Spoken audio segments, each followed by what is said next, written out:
जय शिवराय। आज 12 एप्रिल 2026 वार रविवार। या ठिकाणी आमचं हे होमस्टे आहे। बाजूलाच आमची गाडी या ठिकाणी लावलेली आहे आणि आपल्याला समोर जायचं आहे आता व्याघ्रेश्वर मंदिर। या व्याघ्रेश्वर मंदिर करण्यासाठी आता आपण चाललेलो आहे। चला तर पाहूया। हे अतिशय पुरातन असं हे व्याघ्रेश्वर मंदिर आहे। संपूर्ण माहिती तुम्हाला या व्हिडिओच्या माध्यमातून देत आहे। चला जाऊया आता आपण व्याघ्रेश्वर मंदिराकडे। पारंपरिकपणे असे मानले जाते की श्री परशुरामांनी समुद्राच्या दिशेने बाण मारून त्याला मागे हटण्यास भाग पाडले आणि अशा प्रकारे परत मिळवलेल्या भूमीला अपरंत भूमी किंवा कोकण म्हणून ओळखले जाते। त्यांनी 13 मृतदेहांमध्ये प्राण फुंकले आणि शुद्धीकरण करून त्यांना यज्ञकर्म करण्यास परवानगी दिली। एका मानव वंशशास्त्रज्ञाने कवटीच्या आकाराचा अभ्यास करून असा निष्कर्ष काढला की ते मध्यपूर्वेतून आले होते। एक गोष्ट निश्चित आहे की त्यांच्या वर्ण, डोळ्यांचा रंग, सामान्य शरीरयष्टी आणि बुद्धिमत्तेमुळे ते त्या काळातील स्थानिकांच्या तुलनेत वेगळे उठून दिसत। बहुतेक सिबी लोकांचे कुलस्वामी शिव आहेत, काही अपवाद वगळता, ज्यांचे कुलस्वामी लक्ष्मी केशव किंवा केशवराज आहेत। आता आपण व्याघ्रेश्वर मंदिराकडे चाललेलो आहे। या ठिकाणी असलेलं ही मंदिराला असलेली ही तटबंदी बघा आपण बाहेरून सगळी ही तटबंदी आहे आणि आता आतमध्ये आपण प्रवेश करणार आहोत। हे पहा, हे आतमध्ये आल्यानंतर आपल्याला पुढे जायचं आहे आणि इकडे पुढे आपल्याला मंदिर आहे। जाऊया आता आपण आतमध्ये आणि पाहूया। आता व्याघ्रेश्वर मंदिराकडे आपण चाललेलो आहे आणि हा समोर दिसतोय या इकडनं आता आपण आतमध्ये आलेलो आहे।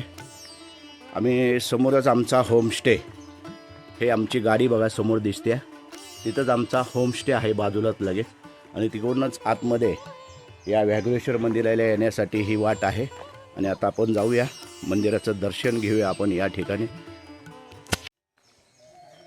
हे पहा, हा ब्रिज आहे। या ब्रिजवरून सुद्धा आपल्याला या व्याघ्रेश्वर मंदिराकडे जाता येतं। हे पहा, हा आता ब्रिज, हे असलेली नदी आणि या ब्रिजमध्ये आतमध्ये आपण असून पुढे आल्यानंतर आपल्याला या ठिकाणी हे व्याघ्रेश्वर मंदिर आहे। मी तुम्हाला पाठीमागचा रस्ता पण दाखवला, जिथं आमचं होमस्टे होतं तिथून सुद्धा रस्ता दाखवला आणि या बाजूने सुद्धा तुम्हाला दाखवत आहे। आता हा संपूर्ण परिसर आता आपण फिरून पाहूया। पायऱ्या उतरून खाली आल्यावर आपल्याला दगडात बांधलेली एक कमान दिसते। हे श्री व्याघ्रेश्वर मंदिराचे प्रवेशद्वार आहे। उजवीकडे आणि डावीकडे आपल्याला दगडांनी बनवलेली दीपमाळ दिसेल। समोरच पूर्वेकडे तोंड असलेले श्री व्याघ्रेश्वर मंदिर आहे। दीपमाळा हे त्या काळातील मंदिरांचे एक वैशिष्ट्य आहे। संध्याकाळी 21 ते 50 तेलाचे दिवे चढत्या सर्पिकारात लावले जातात। सणासुदीच्या काळात दीपमाळेच्या अगदीवर त्रिपुरदीप ठेवला जातो। हा दिवा ज्ञानाचे प्रतीक आहे, जे अज्ञानाचा अंधकार दूर करते। आता मंदिरात आपण प्रवेश करत आहोत। मंदिरात प्रवेश केल्यानंतर या ठिकाणी आपल्याला या दीपमाळ आपल्याला या ठिकाणी पाहायला मिळते, एक आणि ही दुसरी दीपमाळ आणि ह्या दीपमाळच्या बाजूलाच आपल्याला या ठिकाणी विरघळ आपल्याला पाहायला मिळत आहे। हे पहा, हे विरघळचा इतिहास काय ते जाणून घ्या। एखाद्या युद्धात वीरमरण आलेल्या व्यक्तीच्या स्मृतिप्रीत्यर्थ अशा प्रकारे कोरलेल्या स्मृतिशिलांना विरघळ असे म्हणतात। यात सर्वात खालच्या थराव प्रत्यक्ष युद्ध, दुसऱ्या थरात स्वर्गीय अप्सरा त्या वीराला नेण्यासाठी आलेल्या, तर तिसऱ्या थरात वीर शिवपिंडीची पूजा करताना दाखवलेला असतो। असे विरघळ महाराष्ट्र आणि कर्नाटक मोठ्या प्रमाणात 12व्या-13व्या शतकात कोरले गेले आहे। म्हणजेच आपल्या व्याघ्रेश्वर मंदिराचा इतिहास 12व्या शतकापर्यंत मागे जातो। आता असं या ठिकाणी ह्या विरगर आहेत ते आता आपण पाहूया. हे पहा, या ठिकाणी असलेले हे विरगर, 2 विरगर या ठिकाणी आहेत. या विरगरचं मी तुम्हाला सांगतो, हे विरगर ही चतुर्भुज विरगर आहे. म्हणजे चारही बाजूंनी या दगडावरती हे कोरलेले आहेत. तर सगळ्यात प्रथम जो खाली असतो, तर हे विरगर म्हणजे काय, तर वीरासाठी त्याच्या स्मृतिप्रीत्यर्थ उभारलेला हे दगडी शिल्प असतं. याला विरगर असं म्हटलं जातं. ह्या विरगर या खूप प्राचीन आहेत. महाराष्ट्र आणि कर्नाटकमध्ये सगळ्यात जास्त प्रमाणात आढळणाऱ्या ह्या विरगर आहेत. आणि या विरगरचं वाचन आता आपण करूयात. विरगरमध्ये 4 स्तंभ असतात. सर्वात खालच्या स्तंभात वीर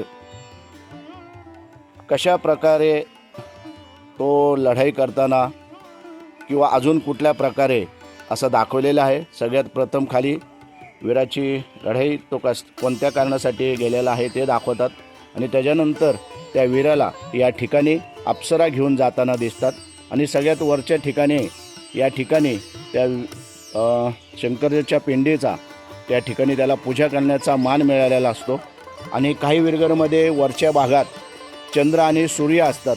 म्हणजे यावत चंद्र सूर्य, म्हणजे जोपर्यंत या पृथ्वी तलावर चंद्र आणि सूर्य आहेत तोपर्यंत या वीराची ख्याती कायम राहील, असा ह्या विरगरचा अर्थ असतो.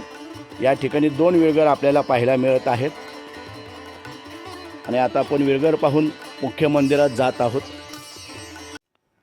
गर्भगृहासमोरील सभागृहात पूर्वेकडून प्रवेश करण्याची प्रथा आहे. सर्वप्रथम तुम्हाला नंदीला भेटावे लागते, जो भगवान शिवाचे वाहन आणि मंदिराचा रक्षक आहे. हा नंदी आकाराव्यतिरिक्त श्री महाबळेश्वर मंदिरातील नंदीची हुबेहूब प्रतिकृती आहे. तो 2 फूट उंच असून दागिन्यांनी मढवलेला आहे. श्री महाबळेश्वर मंदिरातील नंदी येथील नंदीपेक्षा 2.5 फूट मोठा आहे. नंदीने ऋषी अगस्तींना आपल्या तोंडात पकडले आहे. ऋषी अगस्तींनी क्रोधाने संपूर्ण समुद्र गिळला, ज्यामुळे पृथ्वीवर हाहाकार माजला. भक्तांनी शिवाची प्रार्थना केली, ज्यांनी नंदीला ऋषींना पकडण्याचा आदेश दिला. नंदीने शोध घेऊन ऋषींना शोधून शिवासमोर आणले. ही कथा नंदीच्या मूर्तीवर कोरलेली आहे. ऋषी नंदीच्या शरीराची ठेवण आणि दागिने योग्य प्रमाण राखून या एकाच दगडात सुंदरपणे कोरलेले आहेत. ते डोळ्यांना सुखद वाटते. 1982 पर्यंत नंदी आणि त्याचे छत्र मुख्य मंदिरापासून वेगळे होते.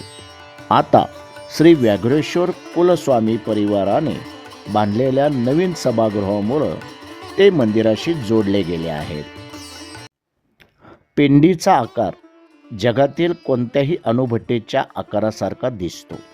भगवान शिव सहसा शांत असतात, पण जेव्हा ते क्रोधित होतात तेव्हा ते विनाश घडवतात.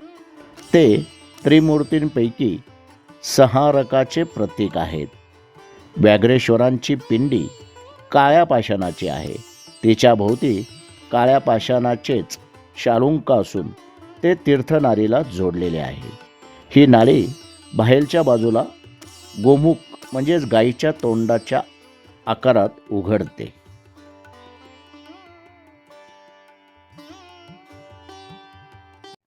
सभागृहातून लाकडी कमान ओलांडल्यावर आपण अंतसभागृहात पोहोचतो. मंदिराची रचना दगडात बांधलेली आहे. येथे अप्सरा, गंधर्व, देवी आणि हत्तीसारख्या पवित्र प्राण्यांची सुंदर कोरीकामे आहेत. कलाकृतीचा प्रकार आणि मूर्तीच्या रूपांवरून इतिहासकार श्री G.H. खरे यांनी असा अंदाज लावला आहे की हे मंदिर 1000 ते 1200 वर्ष जुने असावे.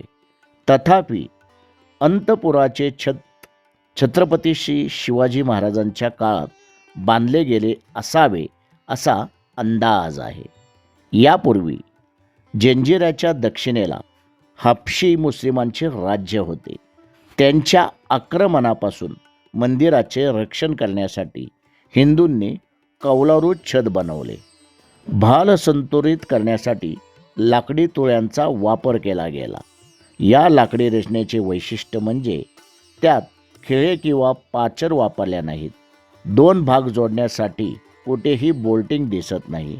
ही गुंतागुंतीची आणि एकमेकात गुंफलेली रचना पाहणे हा एक आनंददायी अनुभव आहे. ही कलाकृती पाहण्यात माणूस पूर्णपणे मग्न होतो. अशी कलाकृती आपल्याला इतरत्र कुठेही आढळणार नाही. अंतपुराचे स्तंभ लाकडी असून त्यांचा पाया दगडाचा आहे. तुम्हाला स्तंभावर सुंदर कोरीवकाम आढळेल. अंतपुराची वास्तू ही वास्तुकलेचा एक उत्कृष्ट नमुना आहे. ही पहा, व्याघ्रेश्वर मंदिरात असलेली ही पुष्करणी. आता या पुष्करणीचा तुम्हाला मी संपूर्ण माहिती सांगत आहे. श्री व्याघ्रेश्वर मंदिराच्या परिसरात पुष्करणी नावाची एक विहीर आहे. गर्भगृहात प्रवेश करण्यापूर्वी हातपाय धुण्यासाठी या विहिरीतून पाणी काढले जाते आणि सर्व भक्तगण याचे पालन करतात. ही आयताकृती पुष्करणी गावकऱ्यांसाठी जीवनदायिनी आहे. जेव्हा पाण्याचे इतर स्तोत्र आटतात तेव्हा गावकरी पाणी पुरवठ्यासाठी पुष्करणीचा आधार घेतात. या पाण्याची चव गोड असून ते पवित्र मानले जाते. उत्सवाच्या वेळी श्री व्याघ्रेश्वरांवर अभिषेक करण्यासाठी या पाण्याचा वापर केला जातो. व्याघ्रेश्वर मंदिराच्या पाठीमागं असलेले हे कारभैरव योगेश्वरींचं मंदिर, या ठिकाणी आपण जात आहोत. नेहमीचप्रमाणे या ठिकाणी कीर्तिमुख आणि आतमध्ये आपला प्रवेश होत आहे. कारभैरव श्री योगेश्वरी माता, या ठिकाणी असलेले हे कारभैरव आणि श्री योगेश्वरी माता यांची या ठिकाणी आपल्याला सुबक अशी मूर्ती या ठिकाणी पाहायला मिळत आहे. त्याच्या बाजूलाच आपल्याला श्री वीरभद्र यांची सुद्धा मूर्ती आपल्याला या ठिकाणी पाहायला मिळत आहे. आणि ही आतील रचना पहा, अतिशय सुंदर असं या ठिकाणी ही रचना आहे. आणि कालभैरव योगेश्वरीचं दर्शन घेऊन आता आपण बाहेर जाऊयात. हे समोर व्याघ्रेश्वर मंदिर आहे आणि व्याघ्रेश्वर मंदिराच्याच बाजूला ग्रामदेवता जोलाई माताचं मंदिर आहे. आणि या मंदिरातच या ठिकाणी आपल्याला अजून 2 विरगळ या ठिकाणी पाहायला मिळत आहे. मगाशी सुद्धा मी 2 विरगळ तुम्हाला तिथं दाखवल्या आणि या ठिकाणी पण 2 विरगळ आहेत. ग्रामदैवत श्री आई झोलाई माता, या झोलाई माताचं या ठिकाणी असलेलं हे मंदिर आणि या मंदिरात असलेली झोलाई माताची सुबक अशी मूर्ती आपल्याला या ठिकाणी पाहायला मिळत आहे. या झोलाई माताच्या मूर्तीच्याच बाजूला अनेक या ठिकाणी अनेक मूर्ती आपल्याला या ठिकाणी वेगवेगळ्या पाहायला मिळत आहेत. झोलाई माता मंदिरात देवीचं दर्शन घेऊन आता आपण पुढे जाऊया. श्री व्याघ्रेश्वर मंदिराची सफर आता पूर्ण झालेली आहे. अतिशय सुंदर असं हे मंदिर आहे. आपण आसूदमध्ये आल्यानंतर नक्कीच या मंदिराला भेट द्या. अतिशय पुरातन असं हे मंदिर आहे आणि या संपूर्ण मंदिराची आता आपली सफर पूर्ण झालेली आहे. आणि या व्हिडिओच्या माध्यमातून मी तुम्हाला या ठिकाणचं सर्व महत्त्व सांगितलेलं आहे. चला तर मग आता आपण शेवटपर्यंत या व्हिडिओमध्ये राहिला आहात त्याबद्दल आपले आभार. आणि जर आपण चॅनेलवर नवीन असाल तर चॅनेलला सबस्क्राईब करायला विसरू नका. आणि हा व्हिडिओ आपल्या मित्रमैत्रिणींना अवश्य शेअर करा. आणि जर आपण बेल आयकॉन हे बटन क्लिक केलं नसेल तर बेल आयकॉन बटन क्लिक करा, जेणेकरून माझी येणारी भटकंती तुमच्यापर्यंत पोहोचेल. चला आता या ठिकाणी थांबतो. जय हिंद, जय महाराष्ट्र, जय शिवराय, जय व्याघ्रेश्वर.